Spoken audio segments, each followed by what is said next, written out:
It all started on Halloween night in Willow Creek, the kind of town where everyone knows each other but nobody really talks. My name's James, and I just moved here, still feeling like a stranger in a place that seemed stuck in a weird time warp. It was the kind of town where the houses were too far apart, the woods loomed too close, and there was a persistent chill in the air that even a hot cup of cocoa couldn't chase away. That night, I was walking home from a Halloween party. I didn't really know anyone at the party. It was mostly kids from school who had been polite enough to invite the new kid. I went, hoping to make some friends, but mostly ended up standing in corners, sipping punch, and watching everyone else dance and laugh. It felt like every other party I'd been to since the move, awkward and a little lonely. I left early, pulling my jacket tighter around myself as I cut across the park, hoping to get home before my parents realized I'd even gone out.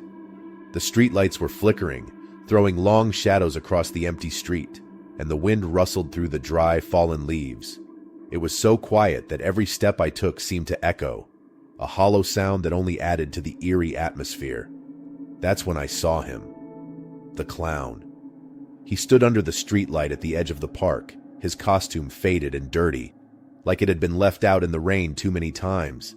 His face was painted white with a wide red grin that stretched far too high, almost touching his eyes. He raised a hand and I stopped in my tracks, my breath caught in my throat. "Hey, kid," he said, his voice low and rough. "Want some candy?" I should have kept walking. I should have ignored him, pretended I didn't hear, and just kept going. But something about the way he spoke, something about that voice, made me pause. It wasn't playful or cheerful, like a clown handing out candy at a birthday party. It was dark, like he was mocking me, challenging me. He held out his hand, and there it was, a piece of candy wrapped in grimy, torn foil. But as I stepped closer, the dim light from the street lamp revealed the truth. They weren't candy. They were teeth. Human teeth, yellowed and chipped, piled in his hand. My stomach lurched, and I stumbled back, my heart pounding in my ears. The clown tilted his head, his grin never faltering, and I turned and ran. I sprinted all the way home, my shoes slapping against the pavement, the cold air burning my lungs. I didn't look back, not once. When I finally burst through the front door, I slammed it shut behind me, my hands trembling, my breath coming in gasps. My parents were in the living room, barely glancing up from their laptops, too busy to notice my panic. That night, I lay in bed, staring at the ceiling, trying to convince myself it wasn't real, just a prank, just some creep trying to scare a kid. But I couldn't shake the image of those teeth, the way they caught the light, the way the clown's grin seemed to widen as I realized what he was holding. I tried to sleep, but every time I closed my eyes, I saw him standing there, his face half hidden in the shadows, the teeth glinting in his hand. The next morning, I found a tooth on my pillow. I thought maybe it was some kind of sick joke. Maybe someone from the party had followed me home and left it there to mess with me. I picked it up, my fingers trembling, and stuffed it into my desk drawer, trying not to think about it. But the teeth kept appearing. In my backpack, in my shoes, even in my cereal. No matter how many times I threw them away, there were always more. And every night, I dreamed of the clown, his wide, painted grin, his hand outstretched, offering me those yellowed teeth. The dreams were vivid, too vivid. I could feel the cold breeze against my skin, hear the distant rustle of the leaves, smell the musty scent of his faded costume. I could hear his voice, that same low, mocking tone. "Take one," he'd say over and over, the words echoing in my head. I'd wake up drenched in sweat, my heart pounding, the taste of metal lingering on my tongue. I tried to tell Lily about it. She was the only person at school who had bothered to talk to me, the only one who seemed interested in anything beyond the usual small talk. She liked creepy stuff, always talking about urban legends and ghost stories, so I thought maybe she'd believe me. She listened, her eyes widening, her face growing pale as I described the clown, the teeth, the dreams. When I finished, she was quiet for a long moment, then said, "James, that sounds like the legend of the Willow Creek clown." She told me the story, how every Halloween the clown appeared, offering candy to those who were foolish enough to take it. how the candy was never really candy, and those who accepted it were never seen again. The legend went back decades, she said, maybe even a century. Some people thought it was just a story parents told to keep kids from wandering off on Halloween night, but others swore it was real. I laughed it off, tried to pretend it didn't scare me, but deep down, I knew there was something real about it, something that wasn't just a story. Then Lily stopped coming to school. I asked around, but no one seemed to know where she was. I went to her house, knocked on the door, and her mom answered, her eyes red-rimmed and tired. She never came home after the party, she said, her voice barely a whisper. The police are looking, but they don't know anything. She paused, her eyes flicking to the woods at the edge of town. Some people said they saw a clown. That's when I knew I had to do something. I couldn't just let Lily disappear, not when I was almost sure I knew what had happened. I started digging, going to the library, searching old newspapers, spending late nights scrolling through internet forums dedicated to urban legends and ghost sightings. The library was old, the kind of place that smelled like dust and forgotten secrets. I spent hours there, poring over faded articles and brittle clippings, my fingers stained with ink. That's when I found the articles about the dentist, Dr. Grimaldi, a man who had lived in Willow Creek over a century ago. He'd gone missing in 1910, right after people started accusing him of experimenting on his patients, of pulling teeth that didn't need to be pulled, of doing things to people that were too horrible to describe. They said he'd gone mad, that he'd vanished into the woods, never to be seen again. The more I read, the more I felt the clown's presence. It wasn't just in my dreams anymore. I'd see him out of the corner of my eye, standing at the edge of the school parking lot, or in the reflection of a store window. Always watching, always grinning.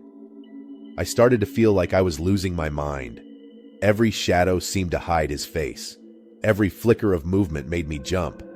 I couldn't escape him. He was everywhere. I knew I had to end it. I had to find him, to face him, if I ever wanted to see Lily again. Halloween night, I went back to the park. The air was cold, the sky overcast, the streetlights flickering like they were struggling to stay awake. I stood under the same streetlight where I'd first seen him, my heart pounding, my hands clenched into fists. "I know you're here," I called, my voice echoing in the empty street. "I'm not scared of you." For a long moment there was nothing, just the wind rustling through the leaves, the distant hum of traffic. And then he stepped out of the shadows. The clown, his grin wider than ever, his eyes dark and empty. He held out his hand, the teeth piled in his palm, and I took a deep breath, pulling out the necklace I'd found in my father's old things. A necklace made of teeth, the kind that looked far too similar to the ones the clown held. "My great-grandfather was one of yours, wasn't he?" I said, my voice shaking. "This is what you want, isn't it?" The clown's grin faltered, just for a moment, and then he nodded, a slow, deliberate motion. I stepped forward, my heart hammering in my chest, and dropped the necklace into his outstretched hand. He looked at it, then back at me, and for the first time, I saw something in his eyes, something like sadness, or maybe relief. He closed his hand around the necklace, and then, just like that, he was gone. The street was empty, the air suddenly still, the weight that had been pressing down on me lifting, just a little. The next day, they found Lily. She was wandering near the edge of town, her clothes dirty, her eyes wide and empty. She didn't remember anything, didn't remember the party, or the clown, or where she'd been. But she was alive, and that was enough. I don't know if the clown is really gone, or if he's just waiting, biding his time until someone else makes the mistake I did. But I do know one thing. I'm not going to let myself be afraid anymore. Not of him, not of the past, not of anything. I faced him once, and I survived. And maybe that's all anyone can do. Face their fears, and hope they make it through to the other side. Now, I walk through Willow Creek with my head held high. I still feel the chill in the air, still see the woods looming too close, but it doesn't bother me the way it used to. I've seen the darkness that hides in the shadows, and I've faced it. And though the memory of the clown's grin still lingers in the back of my mind, I know that as long as I don't let the fear control me, I'll be okay. Willow Creek may be a town full of secrets, but I'm not scared of what's hiding anymore. Story 2. Yo, what's up, sweet fam? It's your boy Chad Thundercake here, back at it again with another epic sugar-infused adventure straight from the Thundercake lair, aka my parents' basement. First, shout out to my 12 loyal followers, including Grandma. Love ya, Grams. Remember, hit that like button and subscribe to join the Knower Sweet fam. Stay sweet, guys. Anyway, let me tell you about the wildest thing that's ever happened to me. No cap. It all started on a chill November morning in Sweetville, a town so obsessed with candy that even dentists were out of business. They've got this annual festival where everyone just eats sweets and forgets about things like, health. And I, Chad Thundercake, self-proclaimed candy connoisseur, was born for this. My dream? To go viral, to make it big, to have my face plastered across the sweet universe like Willy Wonka. But, cooler. And it was all about to happen. Or so I thought. So there I was, unboxing my usual candy shipment, treats from Japan, limited edition gummy bears, and oh yeah, the suspicious unmarked box I didn't remember ordering. Intriguing, right? I knew this could be the one, the unboxing that would put me on the TikTok map. I hyped it up for my 12 followers. You don't want to miss this, folks. We're about to get real exotic up in here. I mean, who wouldn't want to see me, Chad Thundercake, biting into some mystery candy? It was peak content. Inside the box were these weird candies. Not your average jawbreakers, more like something that had been forged in a dark alley behind Willy Wonka's factory. Black wrappers, no branding, and they smelled like a mix of sugar and something else. Something funky. But I wasn't scared. Nah, your boy doesn't back down from a challenge. I planned a live unboxing, convinced this was my ticket to influencer stardom.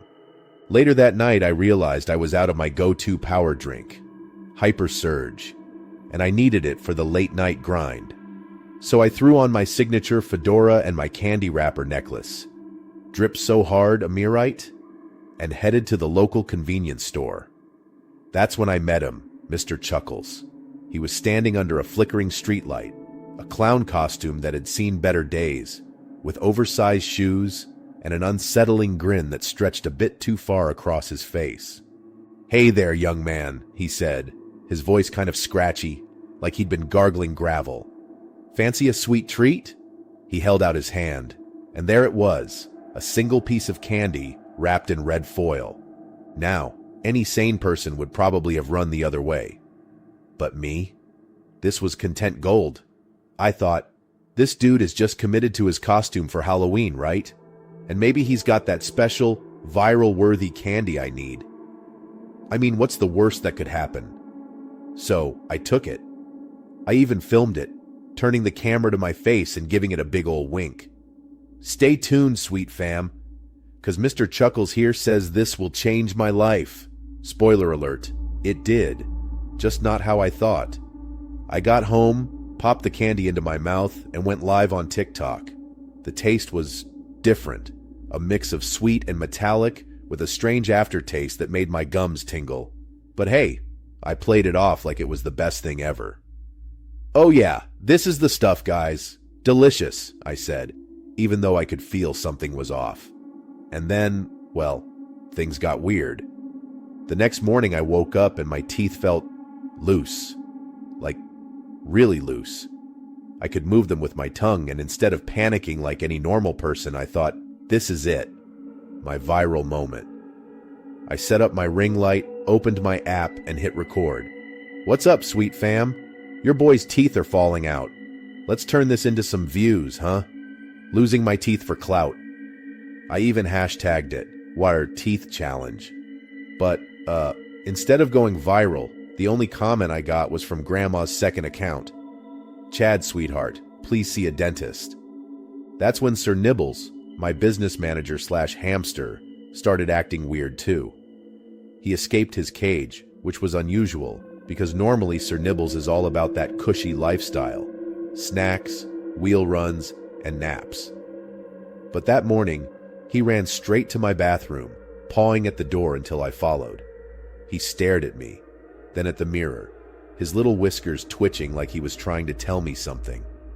I leaned over the sink, looked into the mirror, and, oh man, I almost lost it. My teeth weren't just loose. They were different. Candy corn. I kid you not. Each tooth had transformed into a perfectly shaped, sugary piece of candy corn. I tried pulling one out, thinking maybe it was a prank, like maybe they were glued over my real teeth, but nope. They were attached. Candy corn teeth. The kind of thing you only see in nightmares or cheap horror movies. Except it was real, and it was in my mouth. But I was Chad Thundercake. I wasn't going to let some cursed candy corn teeth ruin my dreams. No way.